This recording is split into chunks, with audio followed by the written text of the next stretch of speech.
വേദപുസ്തകം ഇങ്ങനെ എടുത്ത് ഇങ്ങനെ പിടിച്ചുകൊണ്ട് സംസാരിക്കാൻ നമ്മൾ ശ്രദ്ധിച്ചിട്ടുണ്ട്. അങ്ങനെ പറയുന്നതിൽ ഒരു ദിവസം അയാൾ പ്രത്യേകിച്ച് പറഞ്ഞു, ഞാൻ പ്രസിഡന്റായിട്ട് വന്നാൽ അമേരിക്കയിലെ ഒരു ക്രൈസ്തവനെ ഞാൻ വീട്ടിലിരുത്തത്തില്ല, എല്ലാവരെയും പള്ളി വിടും, ഞായറാഴ്ച പള്ളി പോകാനുള്ളതെന്നൊക്കെ പറയുമ്പോൾ നമ്മളങ്ങ് ഒരുപാട് പുളകം കൊണ്ട്, ദൈവമേ അമേരിക്കയുടെ അടുത്ത നേതാവ് യേശുവിനെ അറിയുന്ന മനുഷ്യനാണല്ലോ, അങ്ങനെയൊക്കെ ധരിച്ചിരിക്കുകയാണ് നമ്മളെല്ലാം. എനിക്ക് തോന്നുന്നു ഏകദേശം കൃത്യം 1 മാസമായി കാണും. രേഖകളില്ലെന്നുള്ളതിൻ്റെ പേരിൽ കുറച്ച് മനുഷ്യരെ നാട് കടത്തിയത് എങ്ങനെയാണെന്ന് നമ്മൾ കണ്ടു.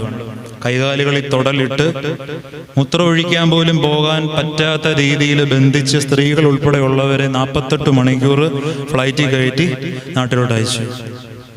പറയുമ്പോഴും പോകുമ്പോഴും ഇതിങ്ങനെ കൈപിടിക്കുന്നതിൽ വല്ല കാര്യമുണ്ടോ? ചിലർ അങ്ങനെയൊക്കെയാണ് വിചാരിക്കുന്നത്. പോകുന്നിടത്തൊക്കെ ഇത് കൊണ്ടു നടന്ന ഏതാണ്ടാന്ന് ഒരിക്കലും ഇല്ല. ചെയ്യുന്ന പ്രവൃത്തിയിൽ യേശുവിൻ്റെ ഒരു സ്പർശമുണ്ടോ? എൻ്റെ വാക്കുകൾ ചുരുക്കട്ടെ സ്നേഹമുള്ളവരെ. യേശു